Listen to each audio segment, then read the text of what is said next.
I never imagined my own son would betray me. Standing frozen outside my home office, I heard Jackson's voice through the slightly open door. The bank account is in both our names. She'll never know. His words sliced through me like a knife. My hand flew to my mouth to stifle a gasp. For 68 years, I'd faced many hardships, but nothing prepared me for this moment. My own flesh and blood plotting to steal my life savings. I gripped the hallway table, steadying myself as my world collapsed, and in that moment, I knew nothing would ever be the same again. Walter and I had built our lives together for 41 wonderful years before cancer took him 4 years ago.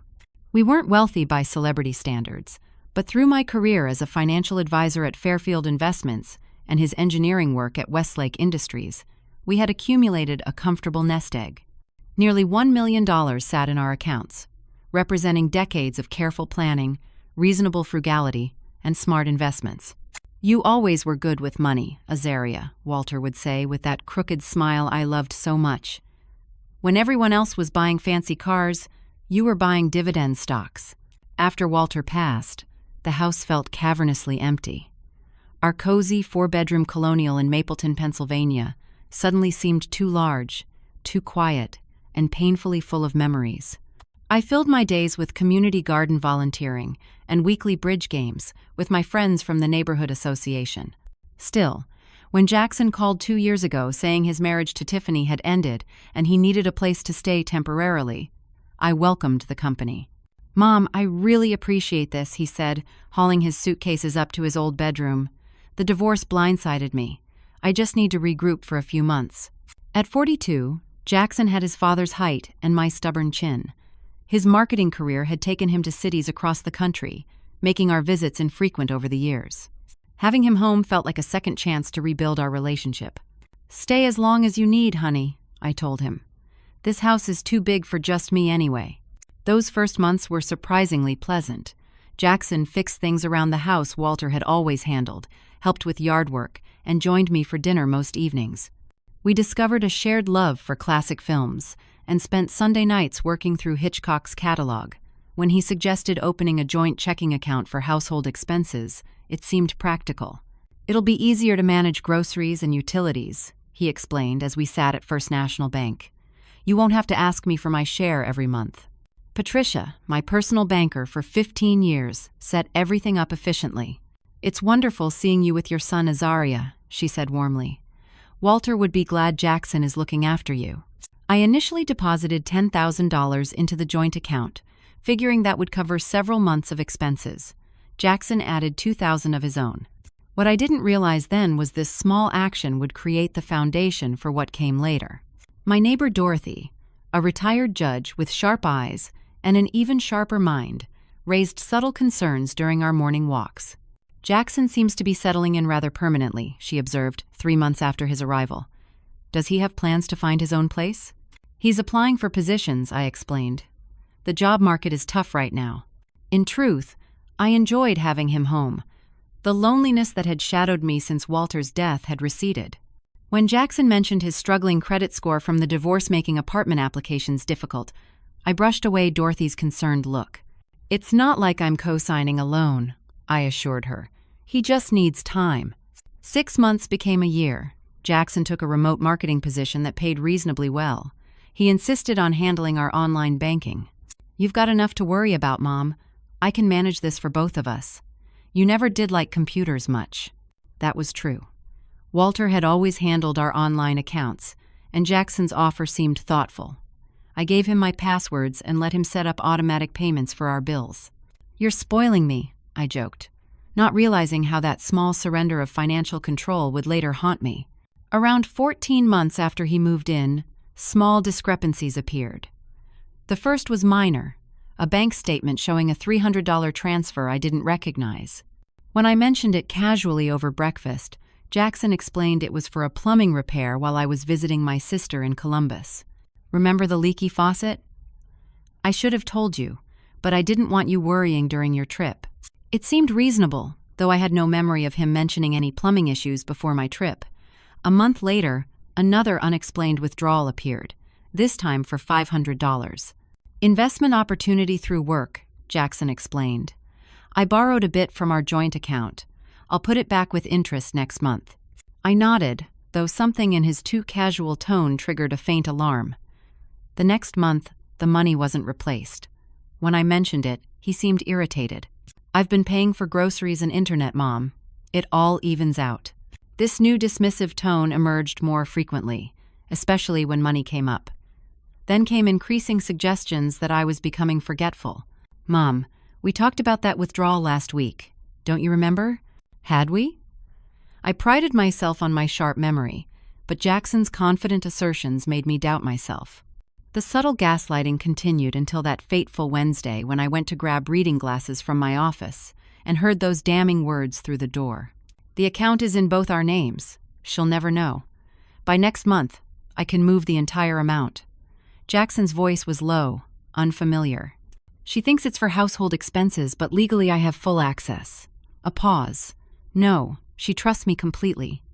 She's getting more forgetful anyway. No one would question it." I stood frozen, my hand gripping the doorframe as my world tilted sideways. My son, my only child, was planning to steal my life savings. The floor seemed to sway beneath my feet as the horrible reality sank in. For 3 days following that devastating revelation, I maintained a perfect facade. I served Jackson his favorite blueberry pancakes on Thursday morning, discussed an upcoming neighborhood barbecue on Friday, and even accompanied him to the hardware store on Saturday, all while my mind raced with questions and my heart ached with betrayal.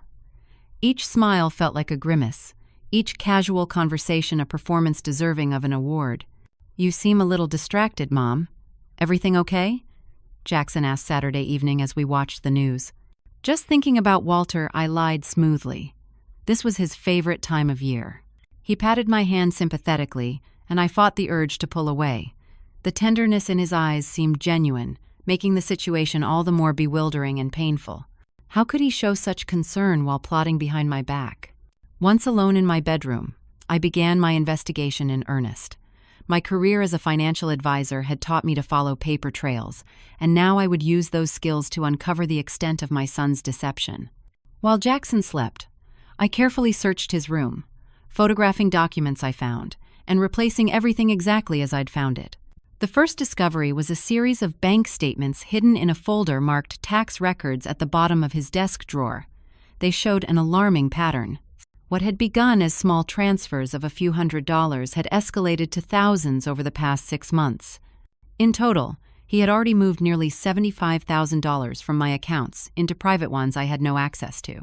Next came credit card statements revealing frequent trips to Golden Valley Casino, just across the state line, charges for 5-star hotels, expensive restaurants, and cash advances painted a clear picture. My son had a gambling problem, and he was funding it with my retirement savings. I found luxury purchases hidden in his closet still in shopping bags. A Rolex watch, designer clothes with tags still attached, and a receipt for a down payment on a sports car. The amount totaled nearly $30,000. The most disturbing find came when I discovered his relationship with someone named Stephanie. Her name appeared on dinner receipts, hotel bookings, and in text messages I glimpsed when his phone lit up with notifications. She wasn't just a girlfriend, but a co-conspirator, based on the messages I managed to read. "Too busy playing devoted son to text back?" One message read, "Don't forget what we're working toward. When do we get the rest of the money?" Monday morning, while Jackson was in the shower, I carefully photographed pages from his personal planner. Appointments with an attorney named Gregory Walsh appeared repeatedly. Why would Jackson need regular legal consultations? The question gnawed at me. I called Dorothy from the garden while Jackson was working in his room. "Can you meet me at the coffee shop in an hour?" I asked, keeping my voice casual in case he could hear. "I need your judicial perspective on something." Dorothy's expression remained neutral as I laid out my discoveries at a corner table at Maple Street Cafe, but her eyes grew increasingly troubled. "Azaria, this isn't just theft. These patterns suggest something more calculated," she said after examining the photos on my phone.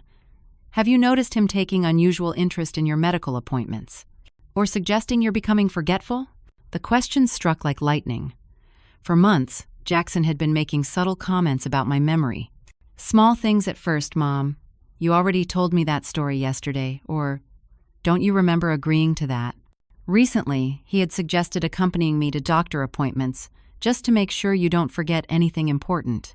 He's been documenting something, I realized aloud, making notes after our conversations. Dorothy's eyes narrowed. I've seen this before from the bench. He could be building a case for guardianship. The coffee turned bitter in my mouth. Guardianship? You mean claiming I'm incompetent? It would give him legal control over all your assets, she confirmed grimly. Especially if he can convince a doctor you're experiencing cognitive decline. The pieces fell into terrible alignment. Jackson's increased concern about my health, the subtle undermining of my memory, his eagerness to handle all financial matters. Even his suggestions that I seemed confused sometimes, to our family friends, took on sinister meaning. That evening, I waited until Jackson left for his weekly networking event, which I now suspected involved gambling. I conducted a more thorough search of his room and made a shocking discovery in his laptop bag, tucked inside a manila envelope. Legal documents for a guardianship petition. My hands trembled as I read the drafted paperwork, where my son detailed my supposed cognitive decline, citing incidents of confusion, irrational behavior, and inability to manage financial affairs, many of which were complete fabrications. The document requested the court grant him full guardianship over my person and property for my own protection. The final page bore a consultation date with the attorney for the following week. He was moving faster than I had imagined. I photographed every page, careful to leave everything exactly as I found it. Then I sat on the edge of my bed, allowing tears to fall for the first time since overhearing his phone call. The depth of betrayal was almost incomprehensible. "How long have you been planning this?" I whispered to the empty room. The next morning, I visited my longtime pharmacist Nancy, under the pretense of picking up vitamins. "Nancy, I have an odd question," I began carefully. "Has anyone other than me been picking up my prescriptions lately?" She checked her records. "Your son picked up your medication last month. He had your ID and said you weren't feeling well." Her expression turned concerned. "Is everything okay, Azaria?" "What medication?" I asked, my mouth suddenly dry. "I haven't been taking anything new." Nancy showed me the record, a prescription for a mild sedative I had never requested. "Dr. Hansen prescribed this. Your son said you were having anxiety and sleep issues." Dr. Hansen was a new physician. Jackson had highly recommended when my regular doctor retired. I had only seen him once, for what I thought was a routine checkup. I left the pharmacy with cold dread settling in my stomach. My investigation had uncovered something far more calculated than simple theft. Jackson wasn't just stealing my money. He was systematically undermining my autonomy, my credibility, and potentially even my health. That night, while organizing old photo albums in the living room, I made the most disturbing discovery yet. Reaching behind the bookshelf for a fallen photograph, my fingers touched something plastic. I pulled out a small digital voice recorder, its red light indicating it was actively recording. My blood ran cold. My own home had become a surveillance operation against me. I left the device exactly where I found it, and maintained my normal routine, all while my mind processed this final betrayal. Jackson had been recording our private conversations. For what purpose, I could only imagine, but likely to edit and manipulate to support his guardianship claim. Memories of raising Jackson flooded back painful images of a child I had loved fiercely through difficult years after his father abandoned us when Jackson was only 5. I had worked 2 jobs to provide him a good life, celebrated his achievements, and supported him through failures. Where had I gone wrong? When had my bright, loving boy transformed into this calculating stranger? As I sat in my garden the next morning, pretending to read while actually contemplating my next move, Jackson brought me a cup of tea.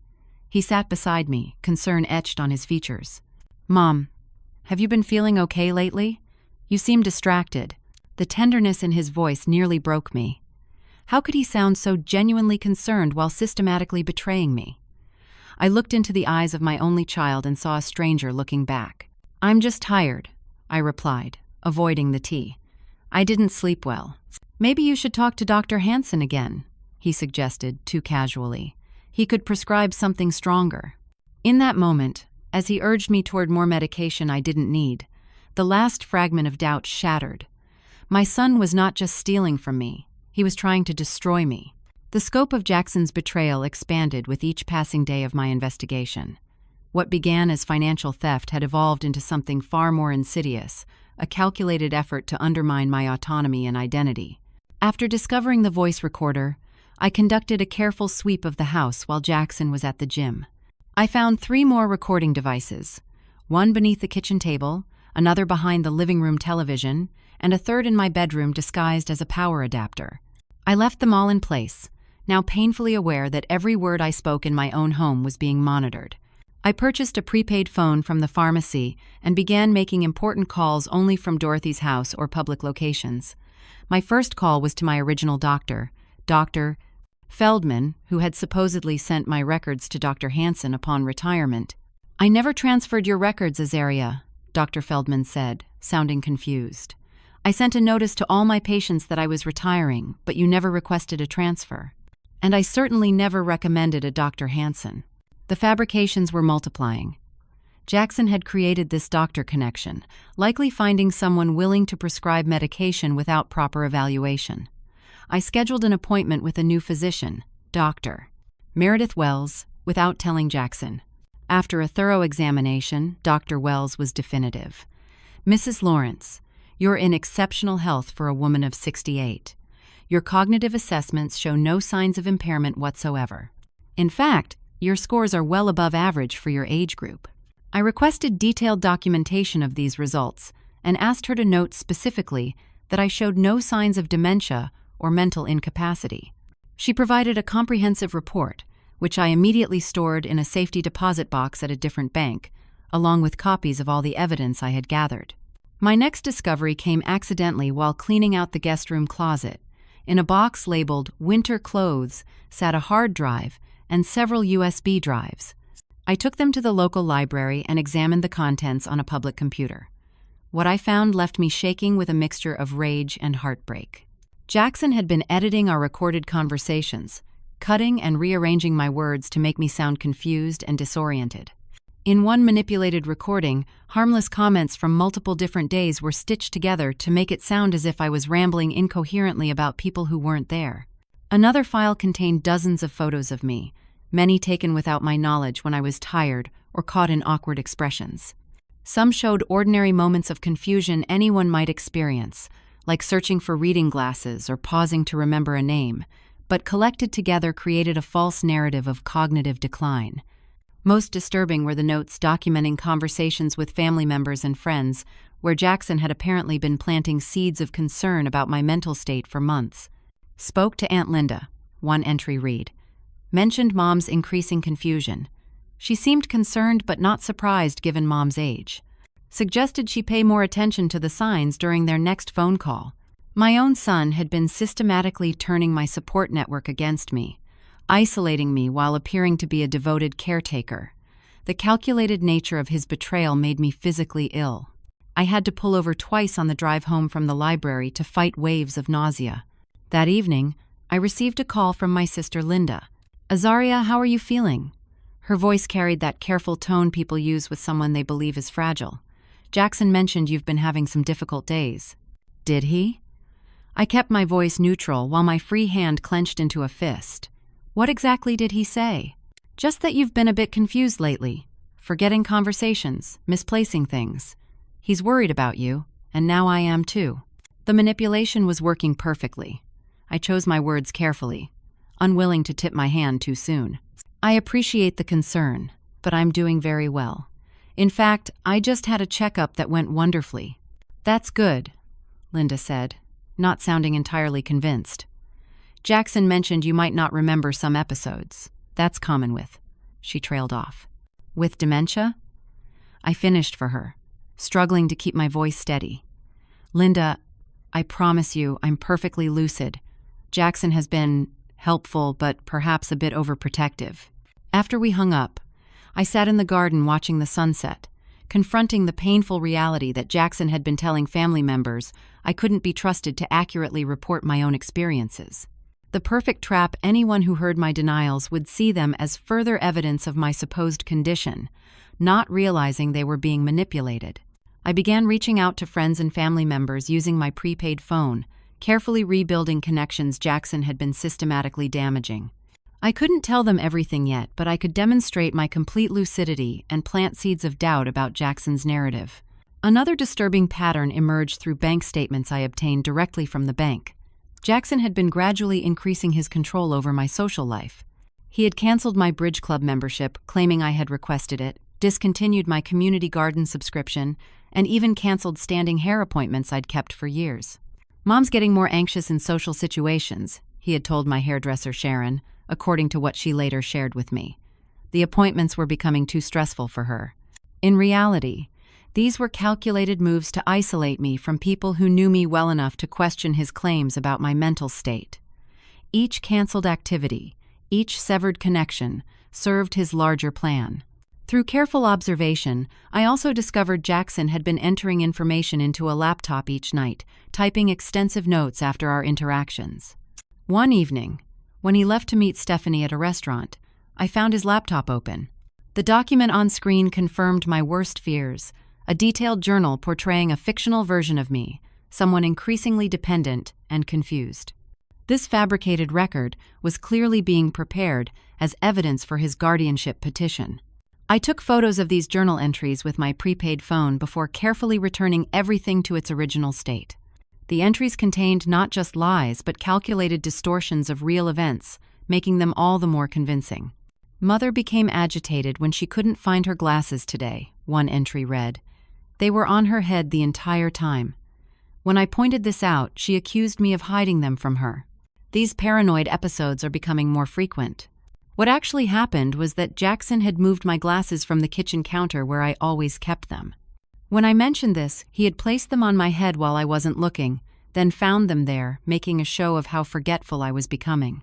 The layers of manipulation were so intricate that had I not overheard that fateful phone conversation, I might have eventually begun to doubt my own sanity. The psychological warfare was sophisticated and relentless. The most chilling discovery came when I found a recorded conversation between Jackson and Stephanie discussing their timeline. "The guardianship hearing needs to happen before she suspects anything," Jackson's voice said clearly.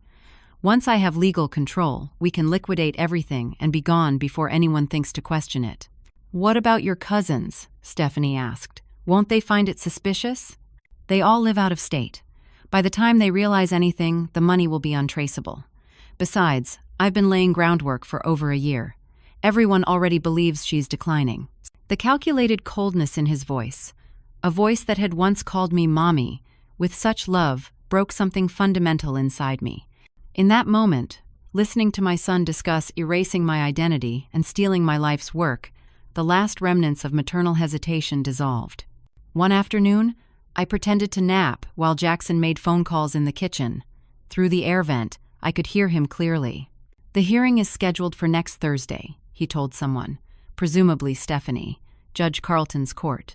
"My attorney says it should be straightforward given the documentation we have." 1 week. I had only 1 week before Jackson would attempt to legally strip me of my personhood, my autonomy, and my assets. The timeline for my response had suddenly accelerated dramatically. That night, looking at old photo albums alone in my room, tears streamed down my face as I traced pictures of Jackson as a toddler, a gap-toothed elementary student, a proud high school graduate. I mourned not just the betrayal happening now, but the loss of who I thought my son was and what our relationship had meant. Had it all been a performance? Had he always seen me as nothing more than a resource to exploit? The questions tormented me as I prepared for the most difficult confrontation of my life. "I raised you better than this," I whispered to a photo of him at his college graduation, my heart breaking all over again. What happened to that bright-eyed boy who wanted to make me proud? With the guardianship hearing looming just 7 days away, I knew I could no longer afford the luxury of grief or hesitation. The time for investigation was over. Now, I needed action. With the guardianship hearing only 7 days away, I transformed from a wounded mother into a strategic defender of my life and dignity. My first call was to Franklin Bennett, an attorney who had handled Walter's estate and whom I trusted implicitly. Using my prepaid phone from the safety of Dorothy's sunroom, I laid out the situation in clinical detail. "This is elder abuse, Azaria," Franklin said, his normally measured voice tight with controlled anger. financial exploitation, medication tampering, isolation tactics. These are serious crimes. I need to protect myself and my assets immediately, I replied, surprised by the steadiness in my voice. But I also need to understand my options regarding Jackson. Franklin explained the immediate steps we needed to take.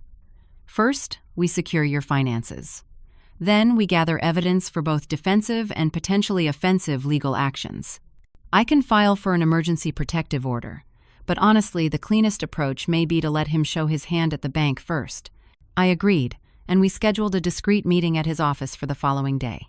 Jackson believed I was attending a garden club luncheon, something he considered harmless enough since he had already alienated most of my friends there. "One more thing, Franklin," I said before ending our call. "I want documentation of my mental competency from multiple sources. I need to establish an unquestionable record." "Excellent idea. I'll arrange appointments with 3 separate specialists. Having multiple independent assessments will create an ironclad defense against any guardianship claim." That afternoon, I visited First National Bank under the pretense of running errands. Patricia, my longtime banker, immediately sensed something was wrong. "Azaria, you look troubled," she said, closing her office door after I requested a private meeting. "How can I help?" I shared a carefully edited version of my situation, explaining that I had concerns about Jackson's access to my accounts without revealing the full extent of his betrayal yet. Patricia's professional demeanor couldn't entirely mask her shock. "I can see all recent transactions and access patterns," she offered, typing rapidly on her computer. What she found confirmed my worst fears. Jackson had been systematically exploring every account I owned, testing access limits, and making increasingly large sample withdrawals. "He's been checking maximum wire transfer limits," Patricia noted grimly. "And there's an attempted withdrawal of $50,000 that was flagged for verification 3 days ago. Our fraud department placed a 72-hour hold on it. The timing aligned perfectly with the guardianship hearing. Once he had legal control, he would empty everything." "What are my options?" I asked. "We can remove him from the joint account immediately," Patricia explained.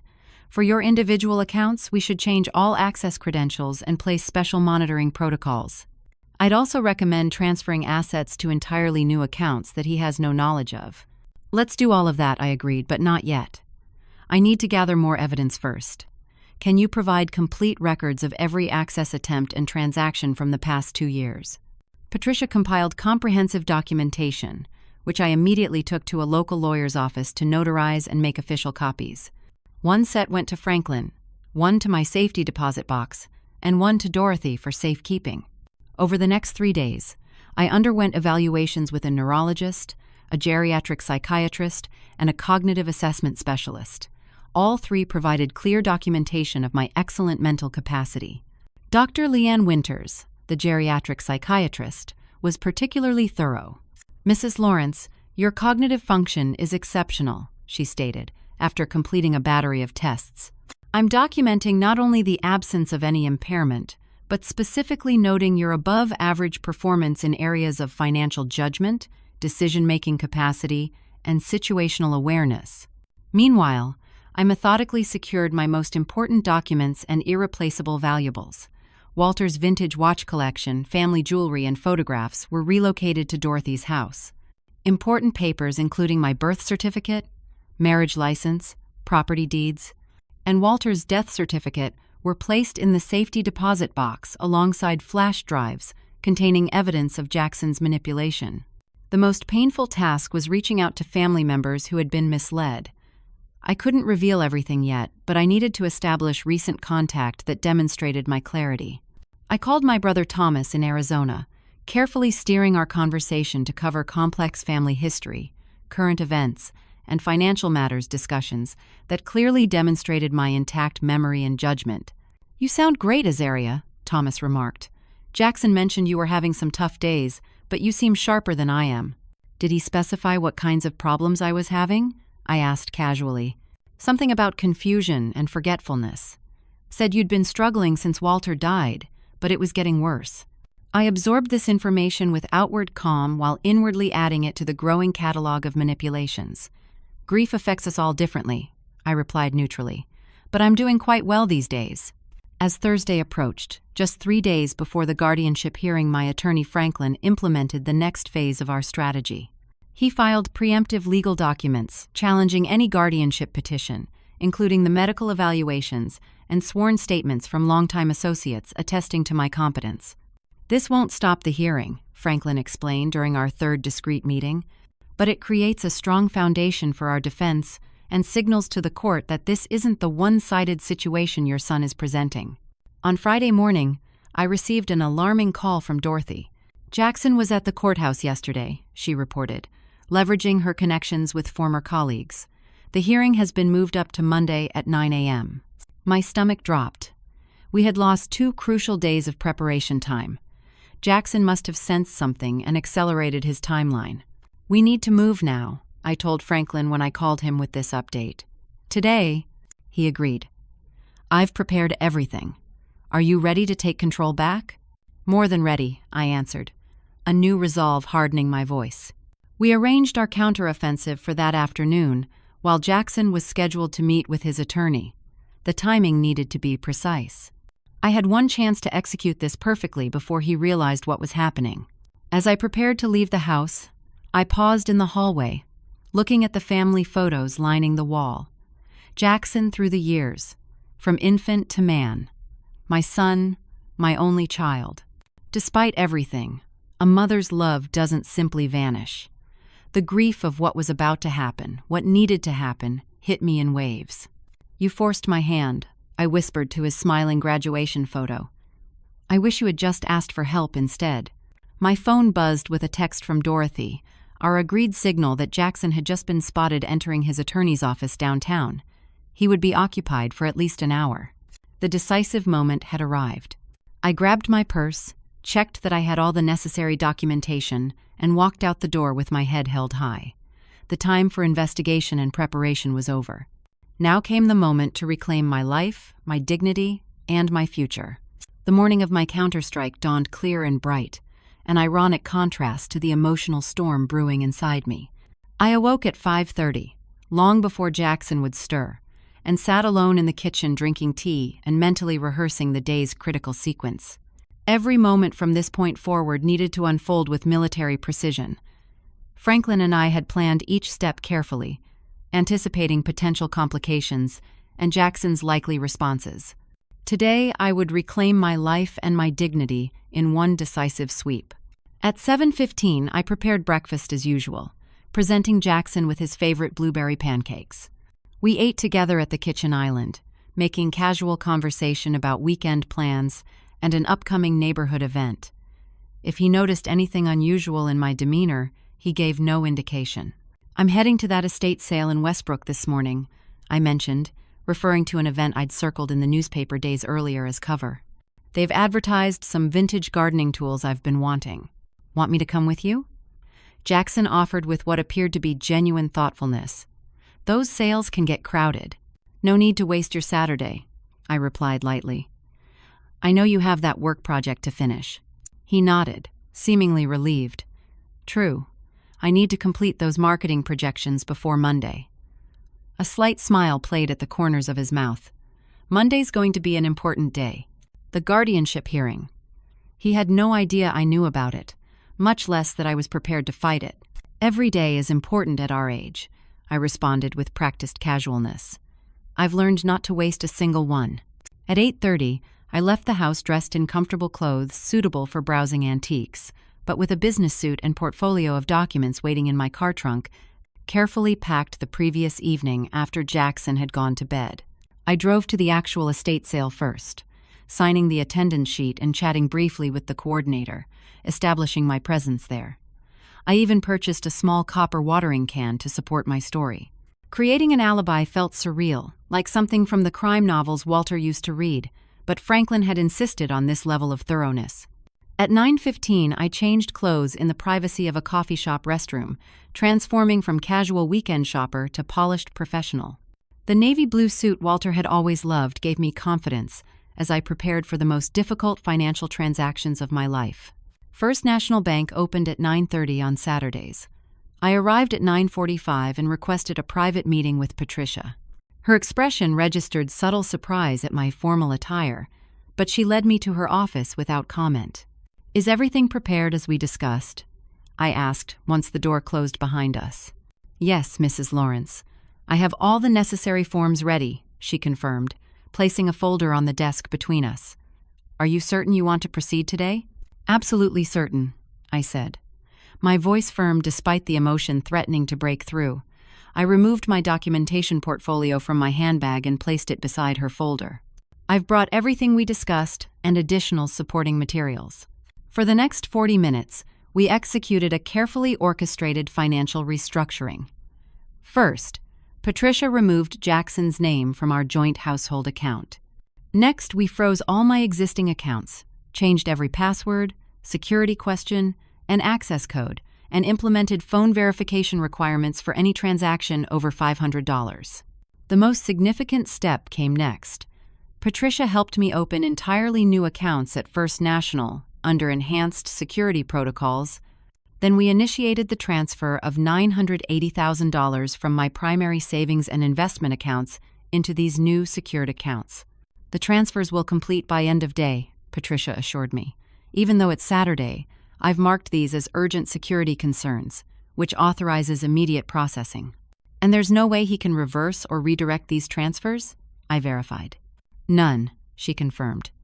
"You're now the sole authorized party on all these accounts, with multiple security verifications required for access." We then addressed my safe deposit box, adding Franklin as an authorized accessor and removing Jackson. The final step involved setting up fraud alerts and account monitoring on my Social Security payments and pension disbursements. As I signed the last form, a weight lifted from my shoulders. For the first time in weeks, I felt a measure of control returning. My life savings, the tangible result of decades of hard work with Walter, was once again secure. "Thank you, Patricia," I said, gathering my documents. "I know this isn't standard banking business."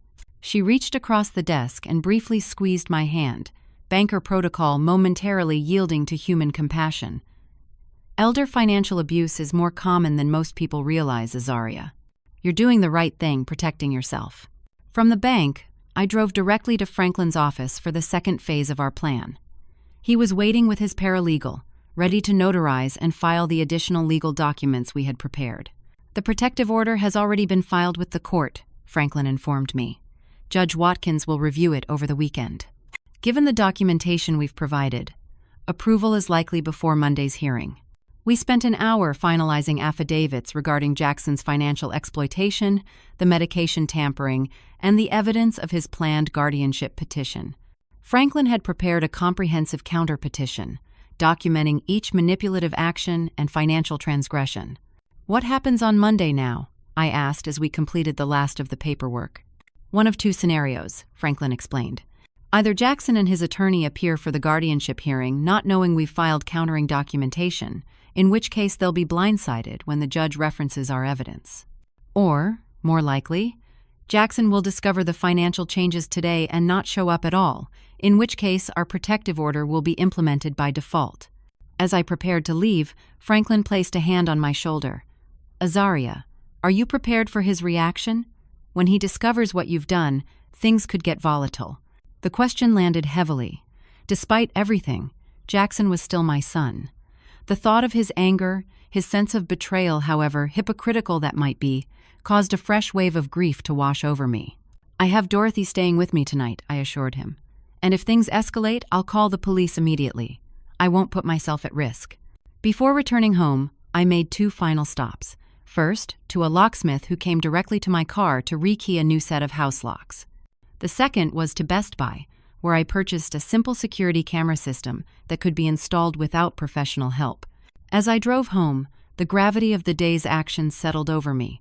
In just 3 hours, I had dismantled the financial trap Jackson had spent over a year constructing. I had secured my assets, documented his betrayal, and established legal protections against his guardianship attempt. The confrontation that would follow would be painful, but necessary. I arrived home at 2:15 to an unexpected sight. Jackson's car was in the driveway, though he had mentioned having lunch with friends until evening. More alarming was the open front door and sounds of movement inside. Parking on the street, I called Dorothy as planned. "He's home early, and something's happening. Stay on the line while I check." I approached my own home cautiously, phone in hand. Through the front door, I saw what stopped me cold. Jackson was removing paintings from the walls, carefully wrapping my mother's treasured landscape in bubble wrap. Beside him sat a stack of smaller wrapped items I recognized as family silver and heirloom jewelry pieces I kept in my dresser.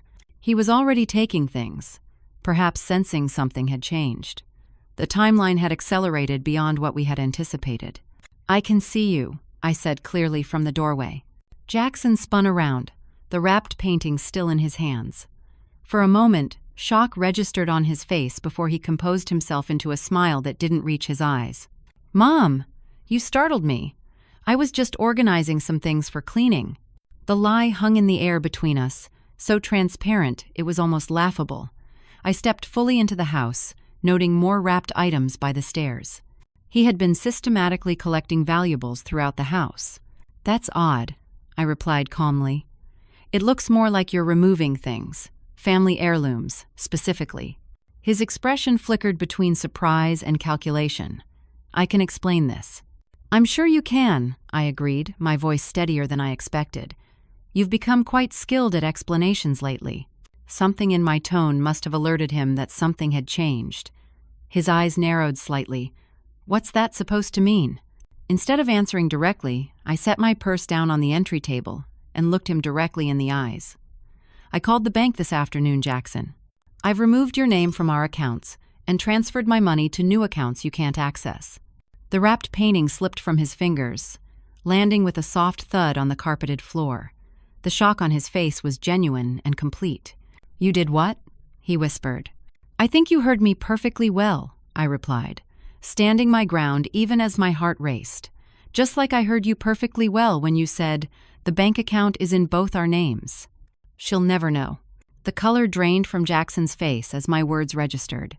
The careful mask of devoted son slipped completely, revealing something hard and unfamiliar beneath. "You were spying on me?" he demanded, his voice rising. "No, Jackson. I overheard you in my home plotting to steal from me," I corrected, surprised by the steadiness in my voice. Everything that followed was me protecting myself. He abandoned the pretense entirely, straightening to his full height as his expression darkened. "You have no idea what you've done. I needed that money. For gambling debts? For Stephanie? For the lifestyle you think you deserve without working for it?" I took a step forward, emboldened by weeks of pent-up pain. "Or was it for after the guardianship hearing on Monday, when you planned to have me declared incompetent?" His eyes widened. "How did you—" "I know everything," I interrupted. "The recordings, the edited conversations, the medication you had prescribed without my knowledge, the isolation from my friends, the lies to our family, all of it." Behind me, Dorothy appeared at the open door, alerted by the escalating voices. Her presence seemed to further unbalance Jackson. "This is a private family matter," he snapped at her. "Dorothy is staying with me," I informed him. "And this stopped being simply a family matter when you decided to steal my life savings and attempt to strip me of my legal rights." Jackson's face contorted with anger, then quickly rearranged into something more calculating. "Mom, you're obviously confused right now," he said, his voice suddenly gentle and concerned. "This is exactly what I've been worried about. These paranoid episodes—" "Save the performance," I cut him off. "I've been examined by 3 separate specialists this week. All have documented my perfect mental competence. Your guardianship petition is dead in the water, and we both know it." He switched tactics, desperation creeping into his expression. "You don't understand the situation I'm in. I made some mistakes, sure, but I was going to pay it all back. $980,000? Plus the $75,000 you've already taken? When exactly were you planning to pay that back?" His eyes darted around the room as if seeking escape. "I got in over my head," he admitted finally. "The gambling. It started small, just a way to relieve stress after the divorce. Then I lost big, borrowed to recover the losses, lost again." He raked fingers through his hair. "Before I knew it, I owed dangerous people serious money. So you decided to steal from your mother instead of asking for help," I stated flatly. "You chose to drug me, isolate me, and attempt to have me declared incompetent." "It wasn't like that," he protested. "I just needed enough to clear the debts. The rest was just insurance." "Insurance," I repeated slowly. You recorded and manipulated my words, fed me unauthorized medication, and systematically convinced our family I was losing my mind as insurance? Dorothy moved to stand beside me, her presence a silent support. Jackson, what your mother is describing constitutes serious elder abuse, she said calmly. These aren't just ethical breaches, they're criminal offenses. Panic flashed across his face. Criminal? Mom, you wouldn't press charges against your own son? I'm still your boy. His voice cracked on the last word, a deliberate echo of his childhood plea when in trouble. The manipulation was so transparent now that I could recognize it instantly. Yet beneath my anger lay the undeniable pain of a mother who still remembered holding that same boy as an infant, teaching him to ride a bicycle, attending his college graduation with tears of pride. I haven't decided what legal actions I'll take, I said truthfully. That depends partly on what happens next. Jackson glanced toward the partially packed valuables, then back at me. A strange calm seemed to settle over him as he realized the full extent of his exposed scheme. It doesn't matter anyway, he said, his voice hollow. Transferring the money just signed my death warrant. What are you talking about? I demanded. The people I owe. They're not patient bank loan officers, Mom. I owe $250,000 to men who break things when they don't get paid. Specifically, they break people. His laugh held no humor. They gave me until Monday. That's why everything had to happen now. A chill ran through me. Despite everything, the thought of Jackson in physical danger triggered instinctive maternal concern. Are you saying you're in danger? I'm saying we're both in danger, he replied. These aren't people who take no for an answer. And now, thanks to your little bank maneuver today, I have nothing to give them. Dorothy, ever the pragmatic judge, cut through the tension. If these threats are genuine, Jackson, your best option is law enforcement involvement. Witness protection exists for situations like this. Police?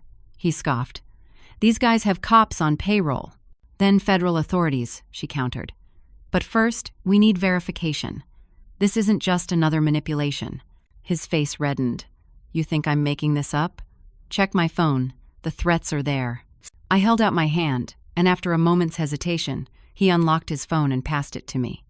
The text messages I found made my blood run cold. Detailed, explicit threats describing what would happen if payment wasn't received by Monday at noon. Photos of our house taken from the street. Even a picture of me gardening, clearly taken without my knowledge. These were sent to you? I asked, my voice barely audible. 3 different numbers, he confirmed grimly. They've been watching the house for weeks. I didn't tell you because I thought I had it handled. The guardianship was the fastest way to access enough money to pay them off and get us both clear.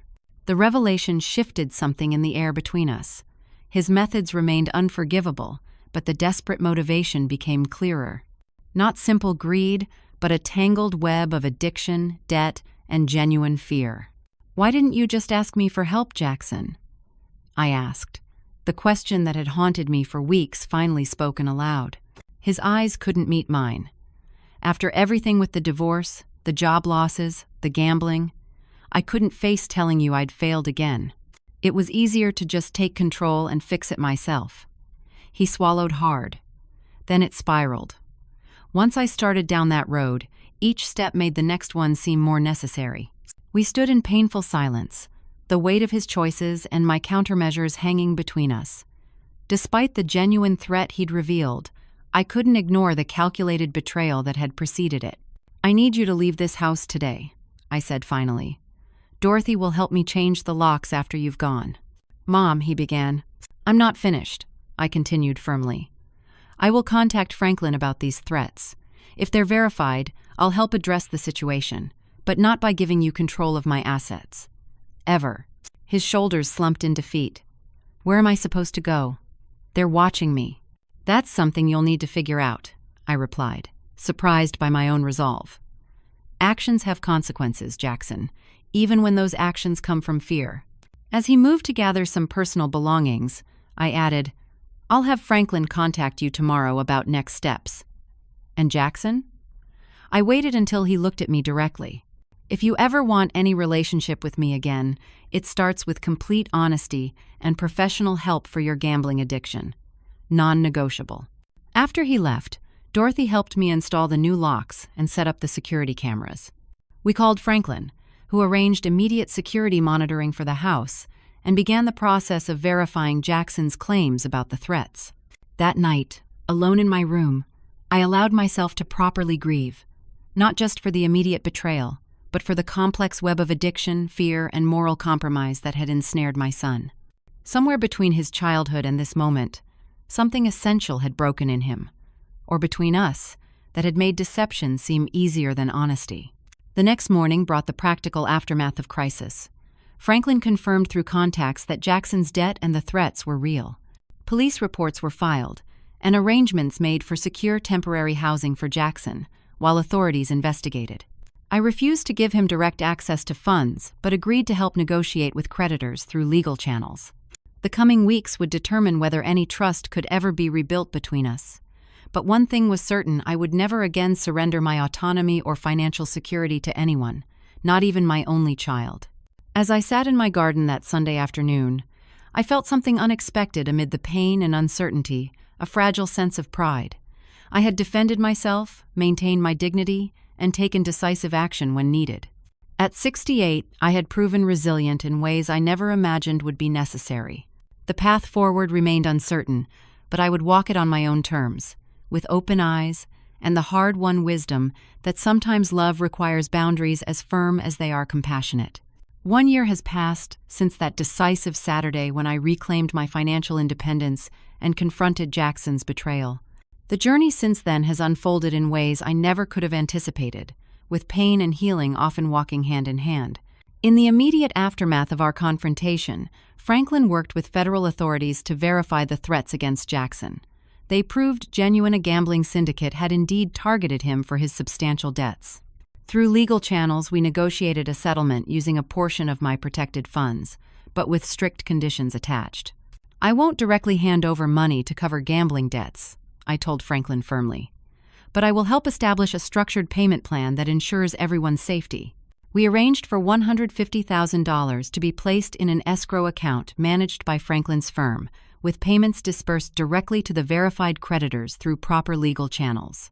The arrangement included mandatory cooperation with authorities investigating the syndicate, effectively making Jackson an informant while protecting him. The first month of separation was a time of profound personal reckoning. Without Jackson in the house, I confronted both the emptiness and the freedom of being truly on my own. Some mornings, I woke in tears, mourning the son I thought I knew and the relationship I had valued. Other days brought surprising lightness as I reclaimed spaces and routines that had been subtly controlled during his stay. Dorothy became my steadfast companion during this period, her judicial mind helping me navigate the complex emotions without losing sight of necessary boundaries. Loving your son doesn't mean accepting his betrayal, she reminded me during a particularly difficult evening. Forgiveness, if it comes, must be built on honesty and changed behavior, not simply the passage of time. Jackson entered an intensive gambling addiction treatment program at Lakeside Recovery Center, a condition I had established for any potential reconciliation. Initially, his participation seemed more motivated by necessity than genuine commitment. His weekly calls focused on practical matters and veered away from deeper accountability. 3 months into his treatment, something shifted. I received a letter, handwritten on simple notebook paper, that began a new chapter in our story. "Mom," he wrote, "today my counselor asked me to identify the moment I first chose deception over honesty with you. I couldn't answer because there wasn't just one moment. It was hundreds of small choices, each making the next lie easier. I've been hiding behind excuses, blame, and self-pity. The truth is simpler and harder. I betrayed the person who has always loved me most. No circumstance forced this. I chose it, repeatedly. I'm only beginning to understand the depth of pain I've caused you. I don't expect forgiveness, but I need you to know I'm finally seeing myself clearly, and I don't like what I see. I'm working to become someone different, someone better." The letter contained no requests, no expectations, just the beginning of genuine accountability. I read it dozens of times, allowing myself to feel both the lingering hurt and the tentative hope it sparked. 4 months after our confrontation, we met in person at a neutral location, a quiet corner of the Botanical Gardens, where the public setting provided safety while the natural beauty offered some peace. Jackson looked different, thinner, more subdued, but with clearer eyes than I had seen in years. "Thank you for meeting me," he began, his hands fidgeting with a garden brochure. "My counselor suggested I shouldn't expect anything from this conversation." "What do you hope for, then?" I asked. He considered the question carefully. "A chance to apologize properly, face to face, and maybe to understand better how my actions affected you. My recovery program emphasizes recognizing the full impact of our behavior on others." For the next hour, I spoke with complete honesty about the betrayal, fear, and grief his actions had caused. He listened without defensiveness or interruption, occasionally wiping away tears, but never attempting to minimize or explain away the harm he had caused. "The worst part wasn't the money," I told him. "It was realizing you saw me as an obstacle, not a person, not your mother. You were willing to erase my competence, my autonomy, my very self to get what you wanted." He nodded, his face reflecting genuine comprehension. "I compartmentalized you as a resource, not a person with rights and dignity. My addiction twisted everything, but I still made those choices. I can see that now." That conversation became the first of many careful steps toward rebuilding not what we had been, but something new, something healthier for both of us. Jackson completed the 90-day inpatient program and transitioned to intensive outpatient treatment.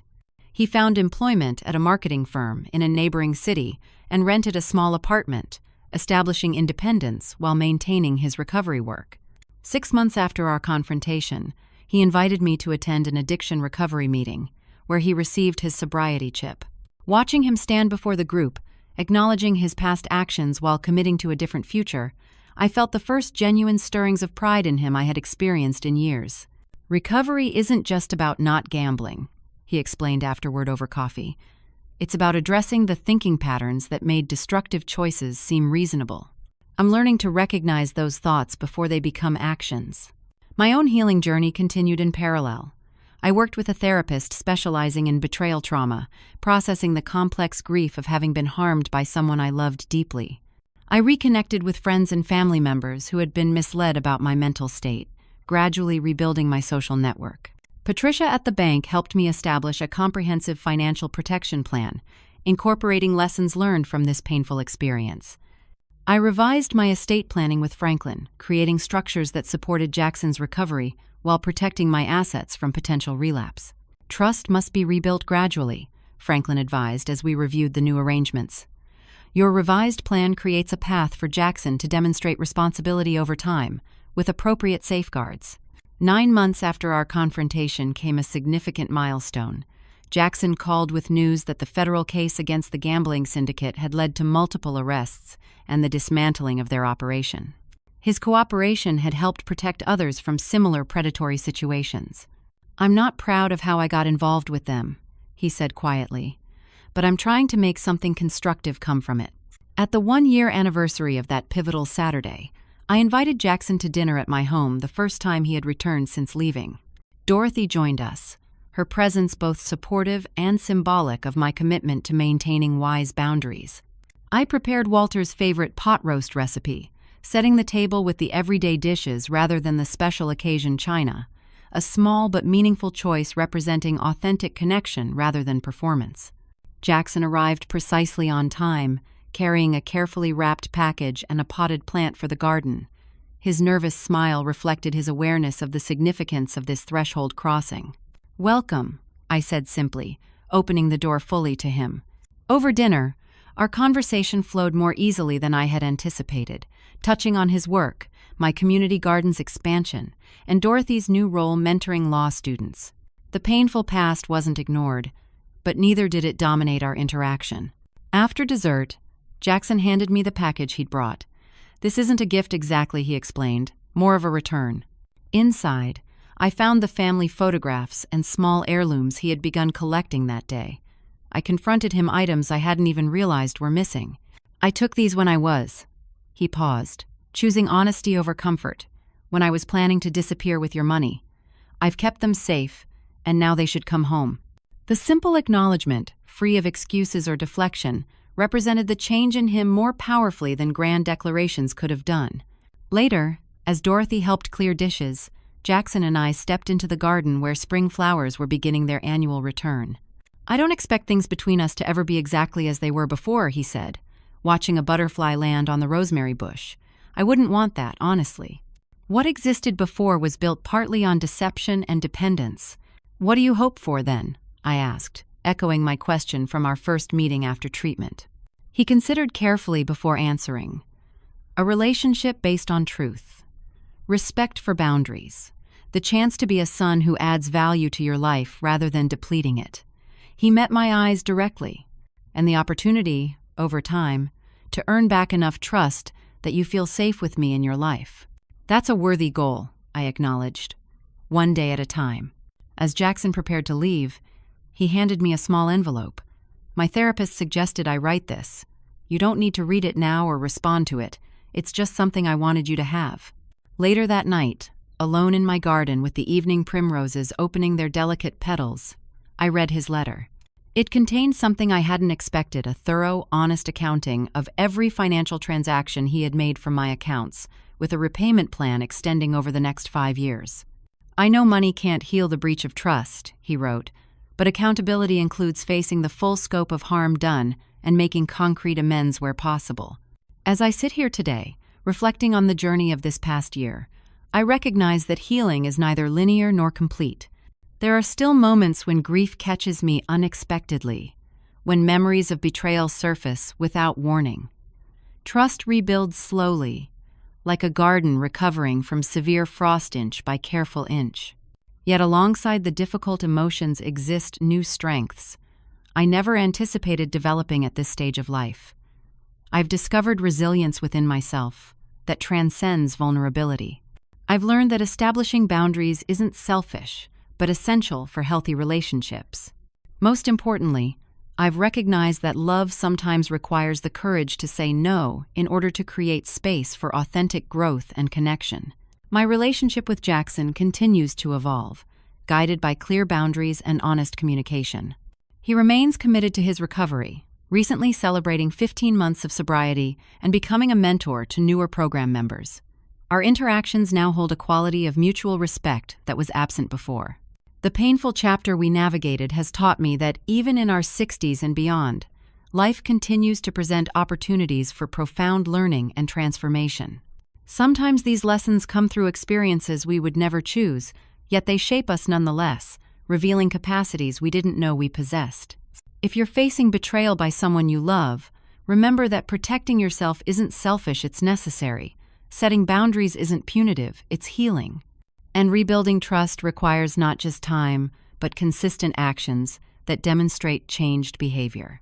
True reconciliation, when possible, isn't about returning to what was before. It's about creating something new, something healthier, that honors difficult truths while allowing space for growth and redemption. Sometimes the most loving action we can take is establishing consequences that create the possibility for genuine transformation. What boundaries have you needed to establish in your own relationships? Have you faced the challenge of balancing compassion with necessary self-protection? I'd love to hear your experiences and insights in the comments below.